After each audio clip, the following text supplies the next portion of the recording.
Okay, hi guys. This is Super Sam here, and I told myself last year that I'm gonna do this in 2024, and here we are. It's actually my first time going live, so before I say too much, I just want to confirm that I'm live, and I'm gonna do that using my other phone. So please bear with me for a few minutes. Okay.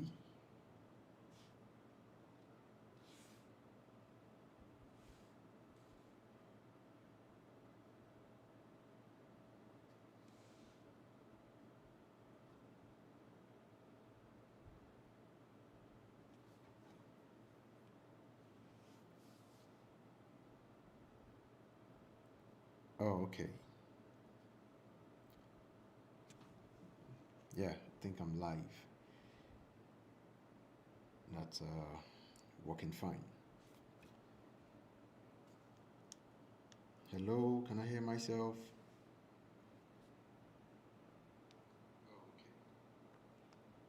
Oh, perfect. All right then. Once again, I am Super Sam, and I do several things. I'm an animator, a 3D animator, and I'm also very good when it comes to playing FIFA. And here I am doing a video on chess. I got introduced to chess about 6 months ago by a friend, a very good friend of mine, and I took up the challenge to learn how to play this beautiful game. And so far, so good. It's been awesome. I love it so much. All right, so I'll be bringing out videos like this, live videos like this, to analyze my games with other players, and I would also be recording live games with this player. So for the purpose of this, I had to create an account, a new account for chess, and the name is Super Sam Chess. So I played with this player earlier on, and I'm just going to analyze how the game went. So my um, opponent started with the king's pawn opening, and of course, when you are playing in chess as the white player, you have a bit of advantage in the sense that you can dictate the flow of the game. So it's always good to start with white, but then for pro players, they don't care. So the color is really not a big deal for them. Okay, so in this case, my player started with the king's pawn, and I responded with g6. So my pawn coming up here, right? Now, my plan at this stage is to make sure I'm well protected, and I want my bishop to be here so I can easily attack the rook on um, this is A.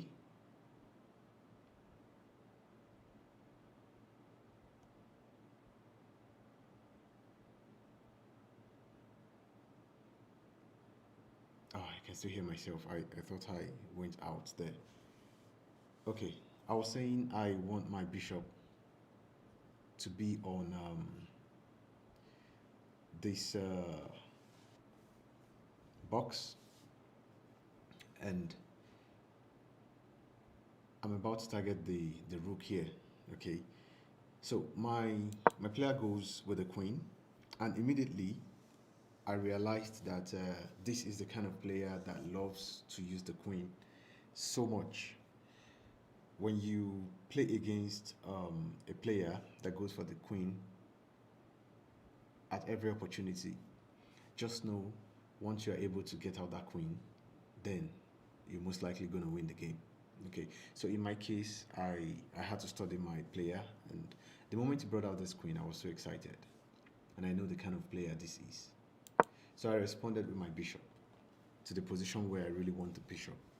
Now, from this position, the his rook on a1 can be in trouble if he mistakenly moves his pawn on b2. Okay, so that's why I have my bishop here. Then he surprised me by coming to c4. Now from this c4, this is a very common thing that players with white use. This is a very common tactics.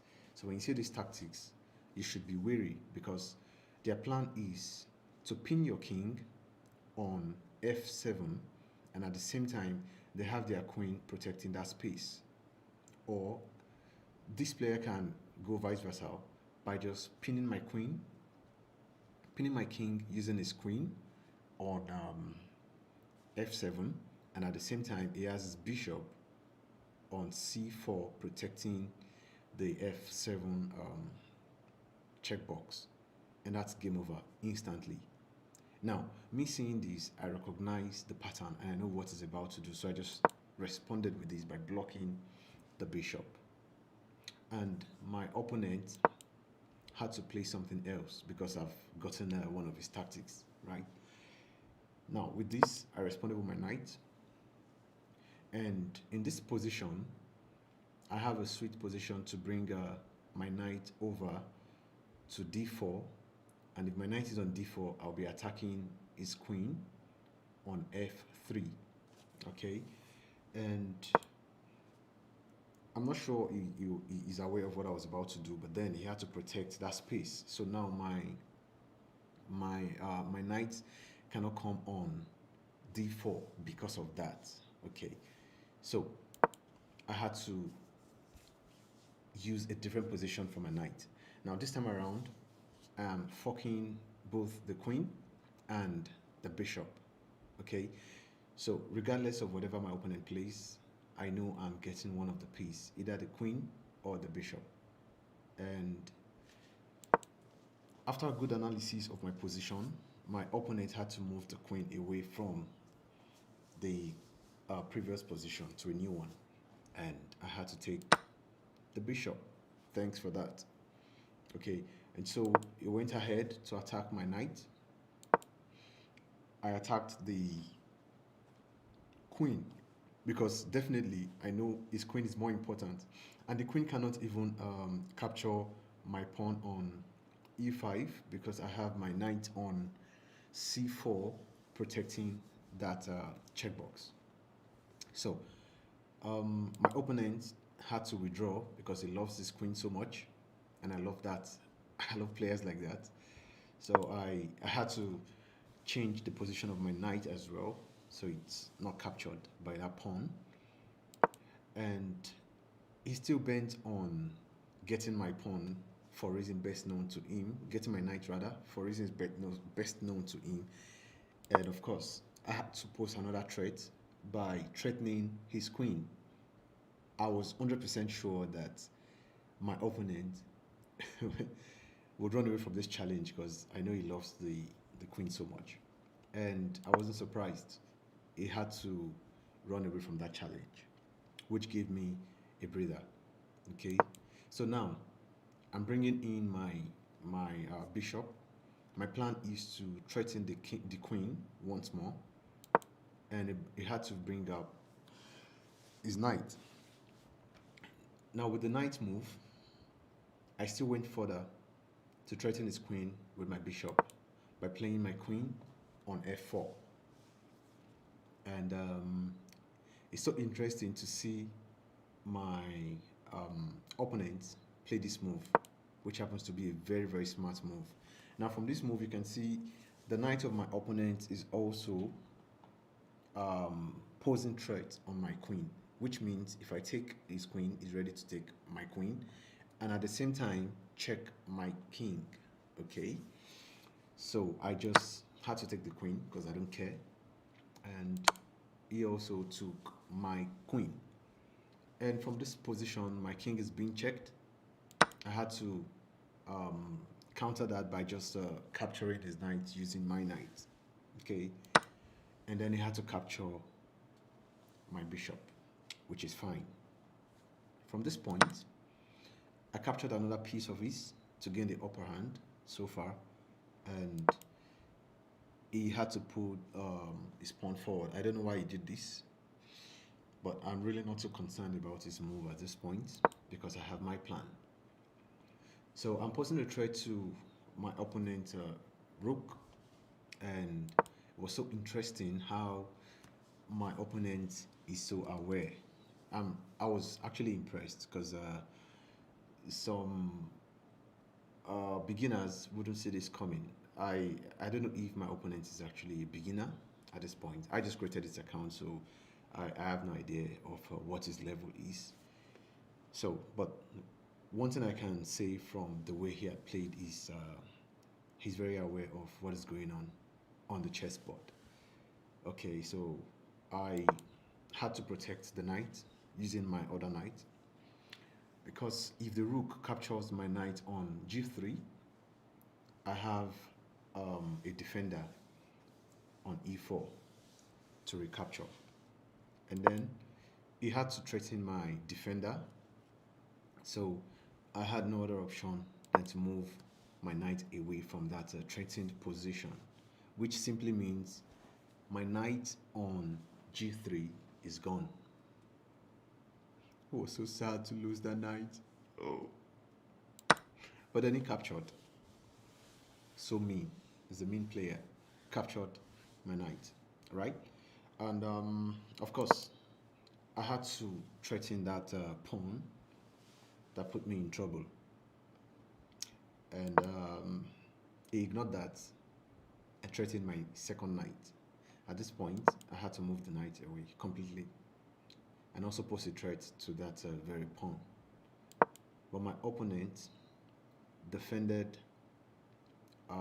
Okay, it wasn't defending. It was trying to attack my pawn on e4. Okay, and that's being smart because if he captures that, there's really no piece to recapture with at this point.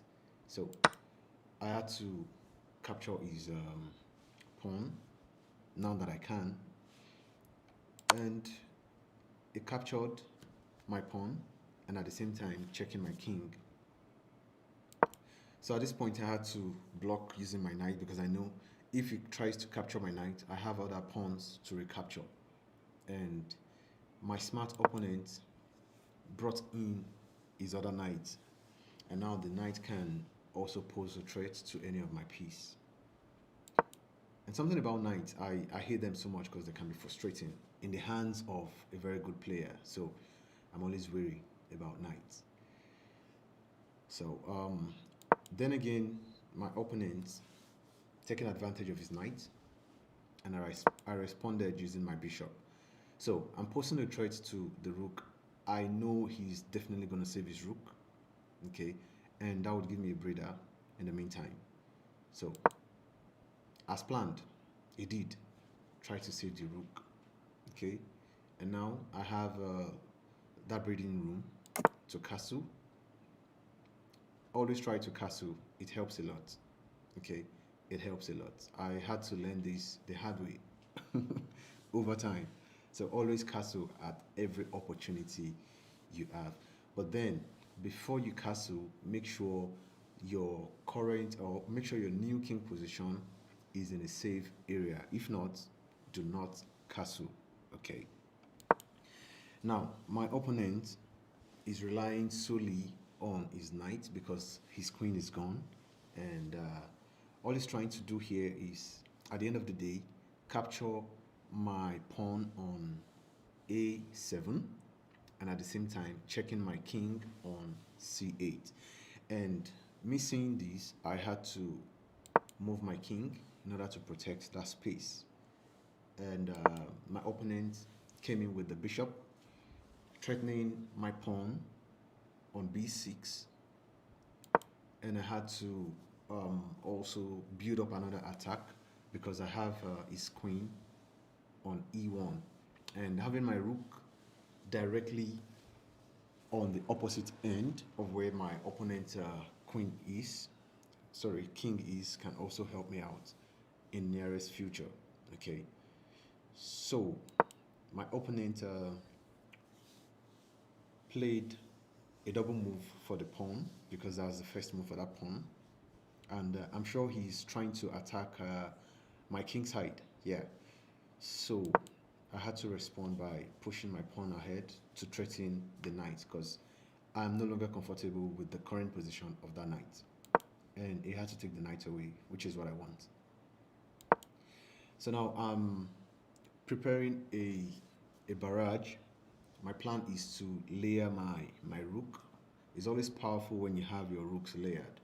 So I'm trying to layer my rook so I can pose a big threat to his rook, bishop, and ultimately his king. And so my opponent doesn't look faced. He had to charge forward with his pawn, and then I had my layer done. And this time around, he pushed forward.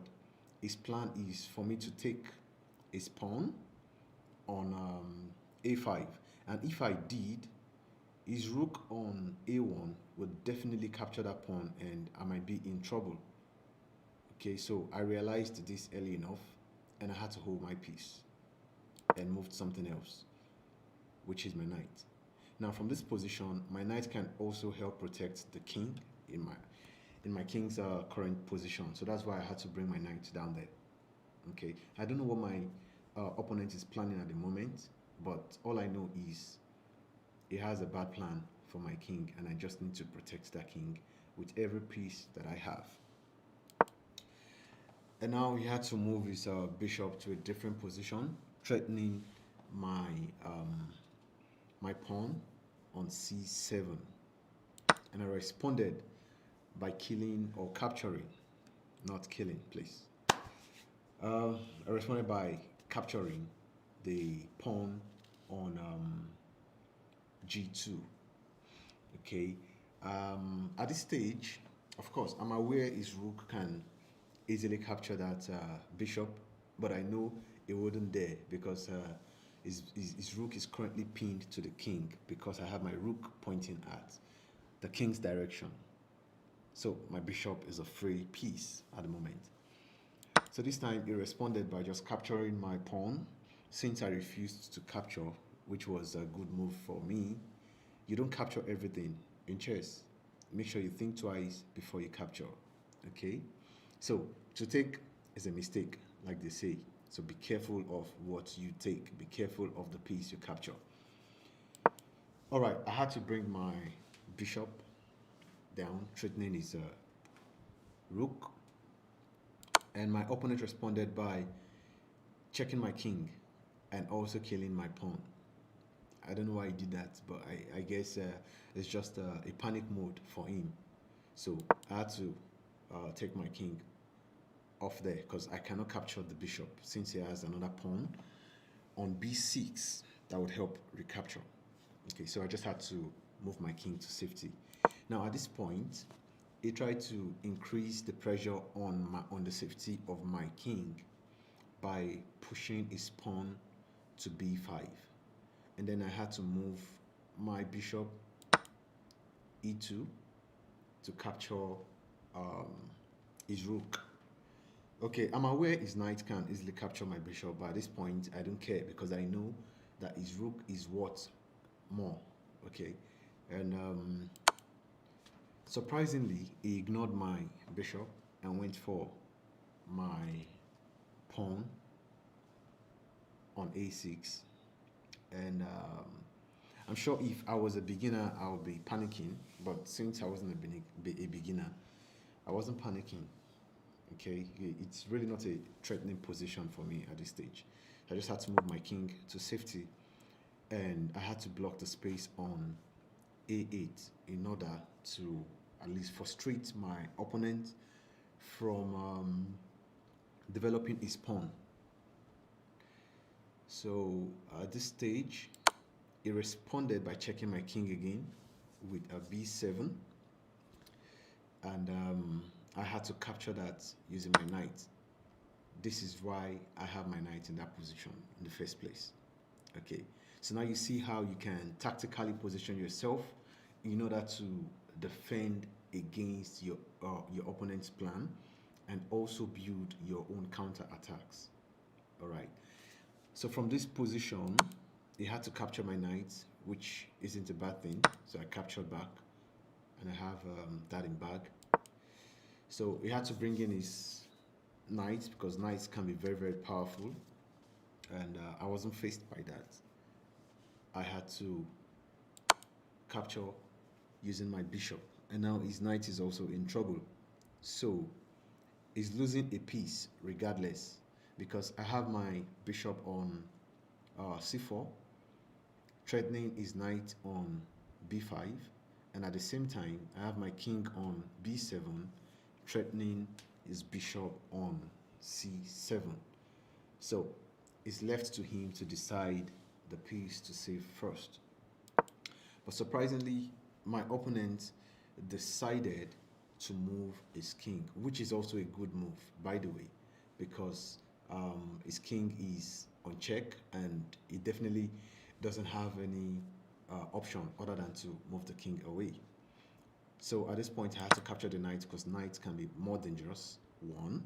And the second point is there was no way I could have captured his bishop on c7 because he has a knight on b5 protecting that spot.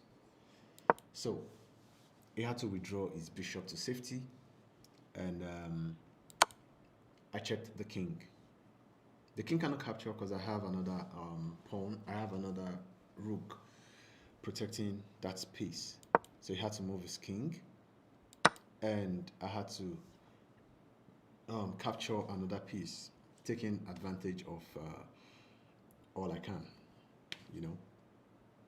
So from here, he moved his rook above my bishop. This way, if he's allowed to capture my bishop, my king will be in trouble. Okay, so I had to play a smart one by taking my king off there, right? And I could as well have moved my rook from g4 to c4. This way, I'll be checking his king, and at the same time, I I would have that rook protected by my bishop on b5, but I didn't do that. Okay, I moved my king to safety, and he had to check my king again. And this time around, I played something different, right?